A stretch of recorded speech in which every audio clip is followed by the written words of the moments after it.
Sapphire Steel Resist has exploded in popularity, but playing the mirror makes me want to claw my eyes out, and I must admit that I am partially to blame. Sorrows, prayers. To remedy this, R&B has let me test their new secret sauce to counter the two primary meta threats, that being Ruby Amethyst Bounce and Sapphire Steel Resist. Now, I'm going to share with you all the secret of the Lorcana Meta. We have been building Mufasa wrong. At its core, Mufasa is a sticky card that's costly to remove, which is why instead of Ruby, we'll be pairing it with Emerald for a more aggressive, tempo-oriented strategy. This way, we can close out games before these slow, greedy meta decks get a chance to react. For an aggro deck, we actually have a lot of flexibility in our opening lines, and how we mulligan for those lines. I'll be sharing some tips on that later in the video, but for now, here are some of the opening plays to keep in mind. Line A is our high tempo line. On turn 1, we'll be playing Stitch or Queen, depending on what shift targets we have in hand. On turn 2, we'll play Pain. On turn 3, we'll panic our Pain, which will either let us quest for free, or use the extra 5 attack to trade into a high value target. And on turn 4, we'll be playing either Tinkerbell or Rockstar Stitch for extra questing pressure, or Rapunzel to heal our pain from trading, allowing us to draw more cards. This is especially useful if we don't have enough inkable cards to make it to turn 5 and turn 6. Turn 5, we can play Ray or Mufasa, depending on our opponent's removal. If we can get away with a Ray, we can apply a lot of questing pressure very, very quickly. Lastly, on turn 6, we could go for a Rockstar Stitch for extra questing pressure and a way to refill our hand with cards, or Genie for some tempo control on the match by bouncing an opponent's card to hand. Line B I like to call the value line. On turn 1, we're once again going to play Stitch or Queen, depending on our hand. Turn 2, we can either play Simba to protect our Stitch, or we can shift into Big Queen if that's what you played turn 1. Then on turn 3, we can play Doc. On turn 4, we can both quest with Doc for 2 lore and ramp into a Mufasa array, once again depending on our opponent's removal options.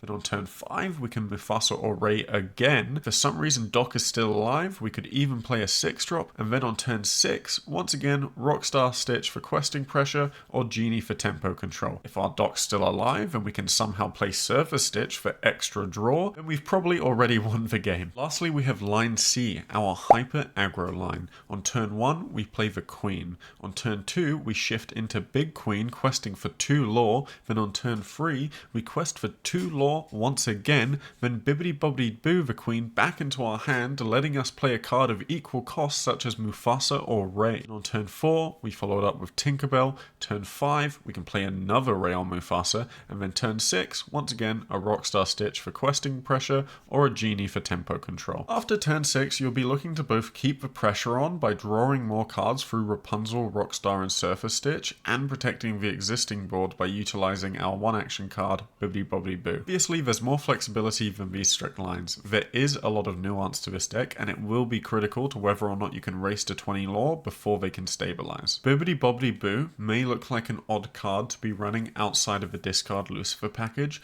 but nested within this full aggro strategy, it actually makes a lot of sense and had much more impact than when we were running Lantern. There are 3 key interactions that you need to know to understand why Bibbidi Bobbidi Boo is such a powerhouse, and I'm never going to stop enjoying saying Bibbidi Bobbidi Boo over and over again during this video. Number 1, when you bounce a card to your hand, that card becomes hidden information. So even if it's the only card in our hand, we can technically play it right back onto the board, which has a few effects. Number 2, when played back onto the board, it's as if we had just spent the full ink cost to play it from our hand. This means it both gets fully healed and it comes in unexerted, protecting our say free quest Rockstar Stitch from being challenged on the next turn. Number 3, we also get to reuse any on-play abilities that the card had. This means if we needed to, we could even on turn 6 play a Genie to bounce an opponent's high value card to their hand, then sing Bibbidi Bobbidi Boo with a free cost or higher to replay that same Genie and bounce 2 cards to their hand in 1 turn. In conclusion, within the context of this deck, Bibbidi Bobbidi Boo is some sort of LeFou plus Rapunzel plus a Mother Knows Best plus just in time Frankenstein monster card that only takes up 3 slots in our deck. As this is an aggro deck, we will always have pretty polarizing matchups. In Lorcana, that means a traditional steel deck can be quite difficult to navigate with the existence of Smash, Grab Your Sword, and Tinkerbell. Key to this deck is that within the context of the current meta,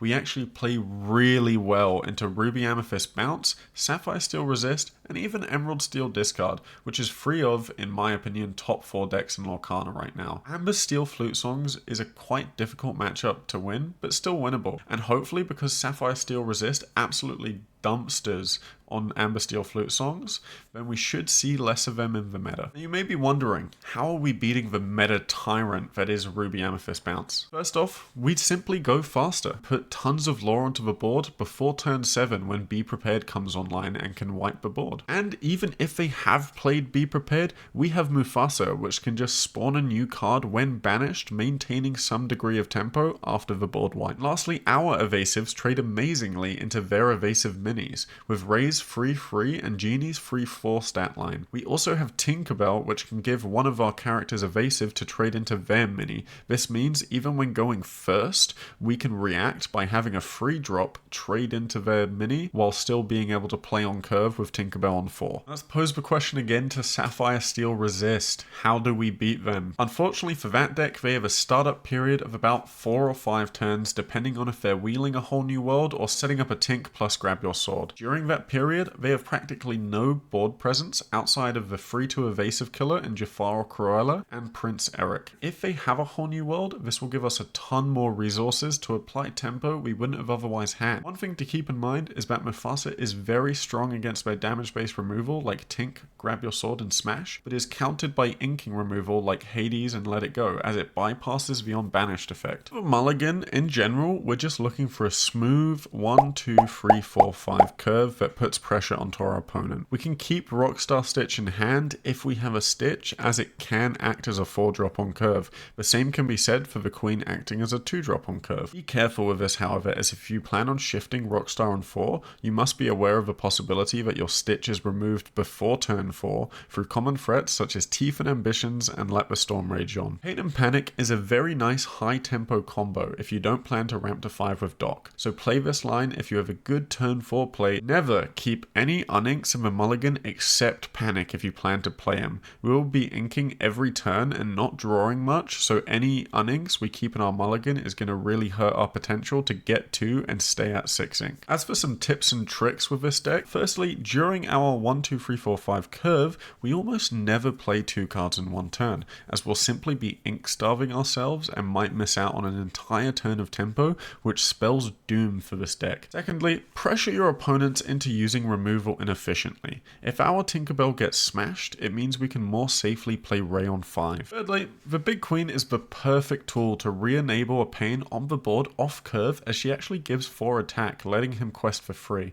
I haven't seen many people use this interaction in their Lemon Lime aggro deck, so definitely take advantage of this. Lastly, we have some other options for the deck that we looked at. First off is Jasper. In an aggro mirror, he's an amazing free drop with a 2/4 stat line and the ability to stop opponents' cards from questing. And he's a free drop to sing Bibbidi Bobbidi Boo. Next is Mother Gothel. Mother Gothel's kind of cute, you know, it's amazing if it comes off of Mufasa, because when it comes in already exerted and able to disable all of our opponent's cards from questing while on the board and exerted, we never wanted to play the card outright unless it came off of a Mufasa. For this, it just wasn't having enough impact, so we cut it from the deck. Next is Lantern. We ended up cutting this for Bibbidi Bobbidi Boo, as Doc made more sense for ramping to 5. There's not really many important cards that Lantern ramped to 4 on, other than Tinkerbell, and we never really wanted to instantly play a 1-drop on 2 because it would end up costing a card we could ink. If you do run Lantern in your deck, make sure to shift up your curve accordingly. And this isn't even an option right now, but I would keep the core of this deck in mind for set 3, because that new leaked anti-song Ursula will be amazing in this deck, as you'll be able to protect your board from board wiping song cards like Be Prepared and Grab Your Swords. This core concept has a lot of potential going forward, and I'm super excited to see what you guys come up with. It's the most fun and nuanced aggro deck we've seen yet in Lorcana, and reminds me a lot of the simple fun I had playing my Emerald Amethyst deck, which was the first video I made on this channel. Getting pretty close to monetization, so I'd really appreciate if you guys hit that subscribe button. Once I'm able to get ad revenue for this channel, it'll mean I can put more effort and more time into making better and more Lorcana videos. Stick around if you'd like to see some gameplay. Alright guys, we are playing against Phonetiic. They're going to be playing the Sapphire Steel list for demonstration purposes. Okay, let's see for the Mulligan. We don't have a Stitch in hand, so let's get rid of a Rockstar. We don't have Pain, so let's get rid of Panic. We have 2 drops. We want to look for a 5 drop ideally. Okay, the Tinkerbell won't let us Mulligan. That's really annoying. Pixelborn can be super glitchy with the Mulligan sometimes. We don't have a Queen in hand, so I'd rather just play the Stitch to threaten Rockstar Stitch. We don't have Rapunzel in hand, so there's probably not much point playing Pain. Could just play this. I mean, Pain's more likely to live. Oh, well, no, Simba can protect the Dock, though, so I think we're going to play the Dock.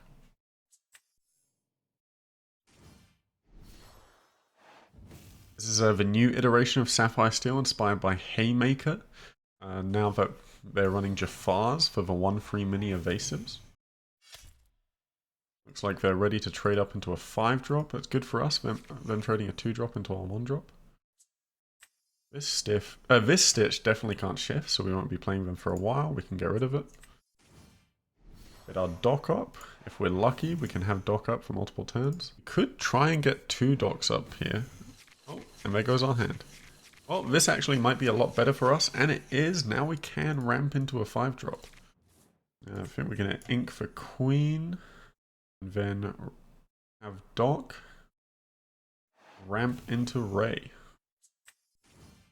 There's a good chance they have a Smash in hand, but I think it's worth... Yeah, it's worth playing this out now. They could sing this... No, Smash you can't sing. If they do play the Smash, it's an opportunity cost of them not getting to play their like 5-drop line with Tink and Grab Your Sword. And then that would let us freely quest with Dock and Simba still. Okay, there goes the Tink, so we're definitely aiming for a Sing Grab Your Sword next turn. Yeah, I definitely think we... Well, let's not ink yet. What are we playing? If we wanted to stop the Grab Your Sword, could bounce Tink to hand. But then we could just... I mean, we've still got the damage on the board. I don't know how much point there is to doing that. It might be better to just go for... extra value here. Oh, but the problem with Tink is if they don't have Grab Your Sword, they could just go for the challenge into 2 damage on Ray. So it might be best to just shoot for the bounce here and just hope they don't have Grab Your Sword.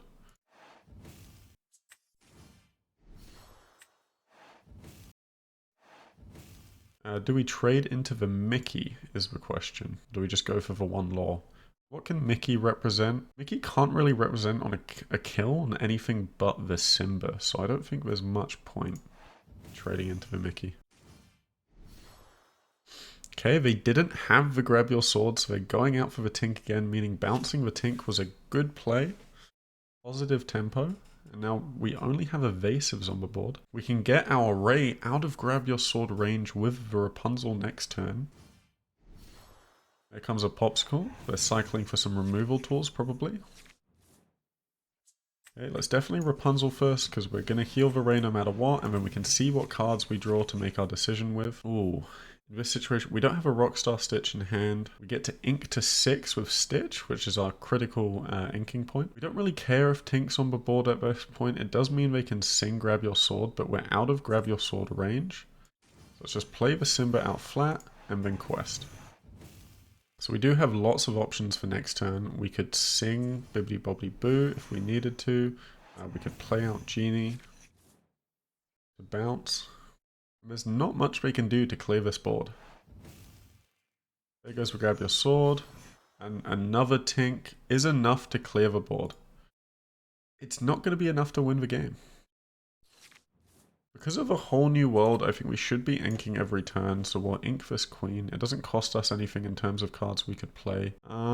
If we quest with the Rapunzel, then Tink can go onto the Genie. I think a better play here would be to quest with the Rapunzel, play out a Hades, grab a good card to hand, such as Another genie would be really nice. Or just a ray.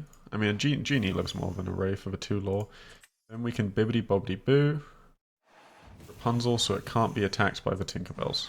This should hopefully limit Phonetiic's options of being able to clear our board. And we're only 2 lore away from winning. It doesn't take much to win at this point. The bells we can bounce back with the genie. Even though they are scary, it can threaten 5 lore per quest.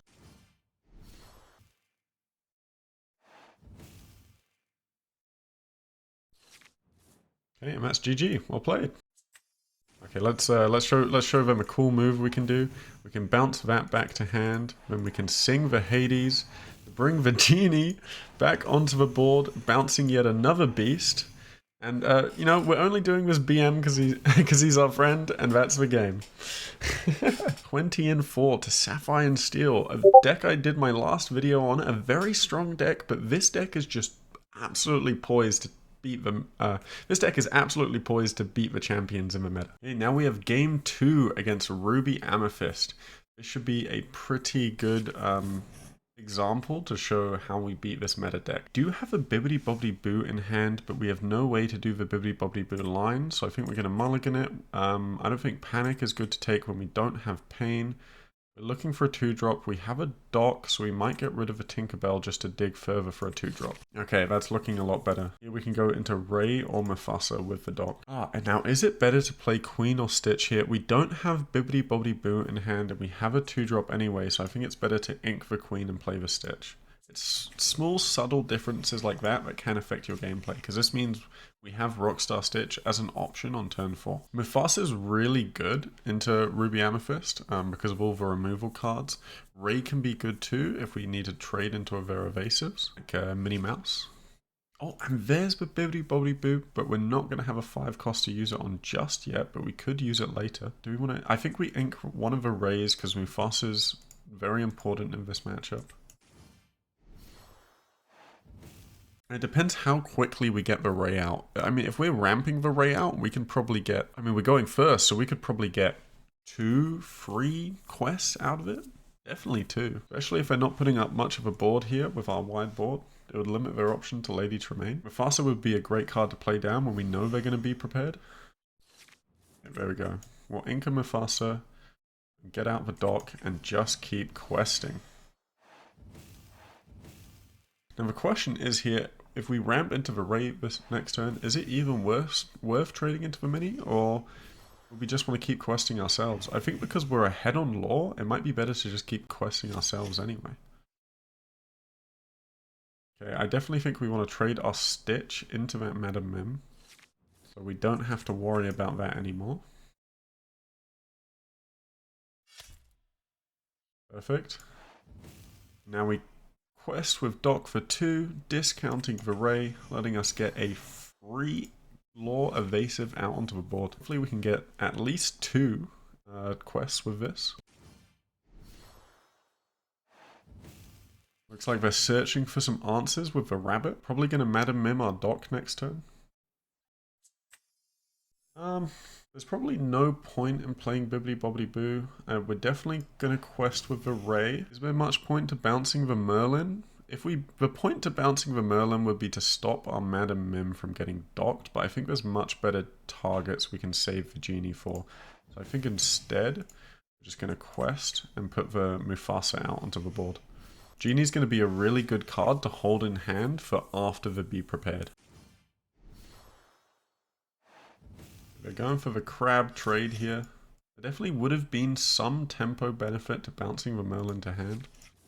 Oh, this is really tricky. We don't have quite enough ink for the Rockstar Stitch, but I don't really want to play Genie because I just know... Oh, do you know what we could do here? This is really good here. So they're going to try and remove our Mufasa before they Be Prepared. So we can quest with Ray, quest with Mufasa, and then to make sure Mufasa triggers... we're going to use Bibbidi Bobbidi Boo to put Mufasa into our hand and then play it out again. So now they can't challenge into it. So if they do want to Be Prepared or Lady Tremaine our Ray, they're going to be forced to deal with the Mufasa. With the Mufasa's on banished effect to summon a character from the top of our deck. And hopefully we draw another card to ink next turn so we can play out the Rockstar Stitch, post Be Prepared or Tremaine. Yeah, it looks like the Be Prepared's coming out. Boom. They couldn't trade into our Mufasa. Their Merlin effect triggers, now our Mufasa effect triggers, and we get a queen out onto the board that they can't attack. Whoops, whoops. Oh, that guy. Oh, this is very frustrating. I think because of the possibility of Tremaine, we need to ink the Stitch just to get a card out onto the board. We need some questing pressure. Rockstar Stitch would be perfect here as it would threaten lethal.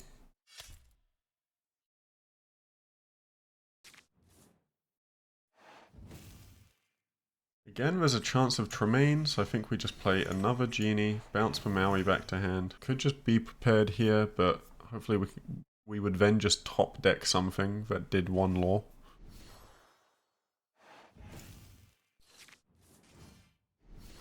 And that's game.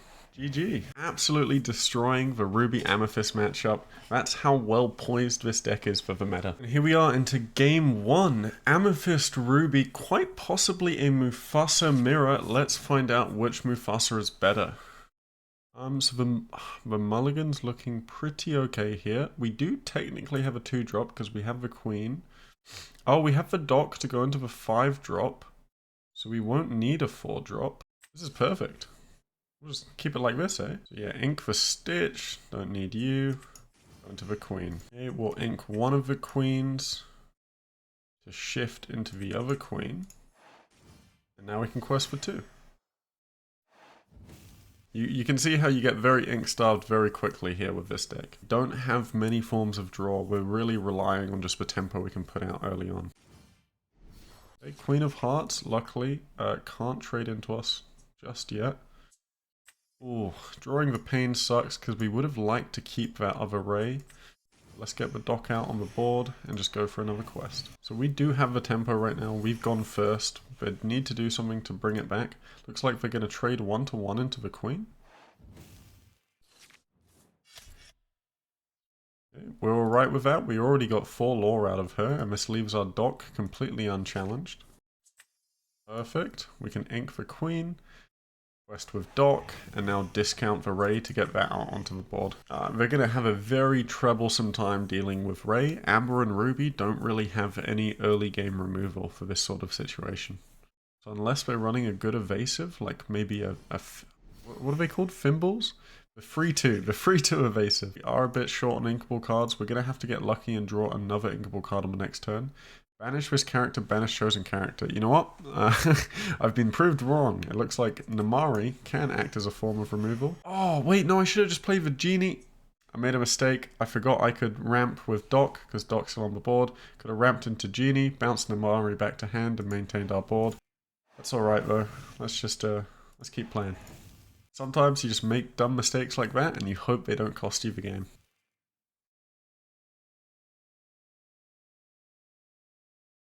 I suppose the upside of this sort of play is that we could wait for a better target to Genie, maintain tempo. I mean, obviously it would have been nicer to just keep the Ray. Like, look, they're going to be looking to Rapunzel this Mother Gothel here, probably, so we can just bounce that back to hand and deny them some draw, so we still will get some value. Although we definitely would have much preferred having the evasive on board. I can discount here, just play the Stitch onto the board, but if we lose the Dock, we want to be at 6 ink anyway. I think we just ink the Stitch. I mean, we're so far ahead on lore, it's going to be really hard for us to fall behind it, regardless. They're not going to be able to clear both Dock and Panic with this current board state.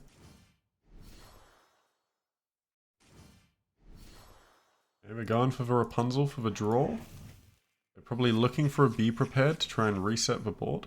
We're going to clear the Dock, and then we get to quest for 4 next turn.